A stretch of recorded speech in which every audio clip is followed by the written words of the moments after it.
থাকবো ততদিন পর্যন্ত আমি অন্য কোনো স্বামী গ্রহণ করবো না। আর আমার স্বামী দোয়া করেছিল, আল্লাহ আমি যদি মারা যাই তাহলে আমার বিবির জন্য তুমি উত্তম একটা স্বামীর ব্যবস্থা করে দিও, ভালো একটা স্বামীর ব্যবস্থা করে দিও। আল্লাহ রাসূল সাল্লাল্লাহু আলাইহি ওয়াসাল্লাম প্রস্তাব দেওয়ার পরে উম্মে সালামা ডাক দেয়া বলে, ইয়া রাসূলুল্লাহ আমি প্রস্তাব গ্রহণ করতে পারবো, কিন্তু আমার যে একটা সন্তান আছে সন্তান যদি আপনি গ্রহণ করবেন না। আল্লাহ রাসূল ডাক দেয়া বলে, উম্মে সালামা শুনো, আমি শুধু কালী বিবাহ প্রস্তাব নিয়ে আসি নাই, আমি আসছি তোমার সব পরিবারে তোমার সন্তান, কারণ এতিম সন্তান, আমি জানি এতিমের কি বেদনা, আমি একজন এতিম, এই জন্য আমি আসছি যে তোমার কাছে বিবাহ প্রস্তাব নিয়ে আসলাম। আমি শুধু খালি তোমার একা জিম্মাদারি নিব না, তোমার যে ছোট্ট একটা সন্তান আছে ওই সন্তান সহকারে আমি জিম্মাদারি স্বয়ং রাসূল নিয়ে নিব। আল্লাহ রাসূল সাল্লাল্লাহু আলাইহি ওয়াসাল্লামের জন্য সাহাবায়ে কেরাম এরকম ভাবে পাগল ছিলেন।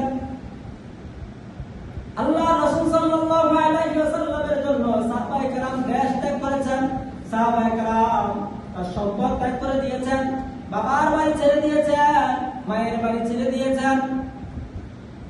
কিন্তু আমরা নবীজির মহব্বতের কারণে দেশ ছেড়ে শুধু এখান থেকে শুধু মদিনায় যাইতে পারি না, অনেক টাকাওয়ালা হয়ে গেলে মদিনার মধ্যে যাইতে পারি না। আমি কেমন আসেন, তাহলে আমি আর আপনি কেমন আসেন? তাহলে শুধু খালি মুখে মুখে বলি, মুখে মুখে শুধু খালি বলি, কিন্তু মুখে মুখে বললে হবে না, কাজে পরিণত করে দেখাইতে হবে।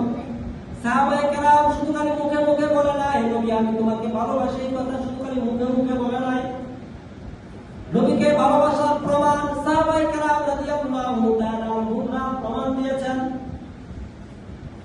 আবু হুযায়ফা রাদিয়াল্লাহু তাআলা আনহু সবেমাত্র বিবাহের প্রস্তাবের মধ্যে বসলেন, ইজা কবুল করেছেন, সবেমাত্র ইজা কবুল করার পরে সাথে সাথে আল্লাহ রাসূল চিঠি পাঠাইলেন, ও হুযায়ফা ও হুযায়ফা হুনাইনের যুদ্ধের মধ্যে তোমার যেতে হবে, সেনাপতি তোমাকে দিয়ে দিলাম। সাথে সাথে চিঠি পাওয়ার পরে আবু হুযায়ফা রাদিয়াল্লাহু তাআলা আনহু হুনাইনের যুদ্ধের মধ্যে চলে গেলেন। সবাই ডাক দিয়া বলে, হুযায়ফা তুমি কোথায় যাইতেছ? সবেমাত্র তুমি বিবাহ করেছ, সবেমাত্র তুমি বিবাহ করেছ, এখনো বাসর হয় নাই, এখান থেকে তুমি চলে যাইতেছ কেন? একটু সামান্য তোমার বিবির মুখটা একটু দেখে যাও, এক নজর দেখে যাও, মুখটা খালি এক নজর দেখে যাও। হুযায়ফা ডাক দিয়া বলেন, না না আমি আমার বিবির মুখ দেখবো না, আমি আমার বিবির মুখ যদি আমি দেখি তাহলে নবীর সাথে বেয়াদবি হয়ে যাবে। হুযায়ফা রাদিয়াল্লাহু তাআলা আনহু যুদ্ধের পোশাক পরিধান করেন, ঘোড়ার মধ্যে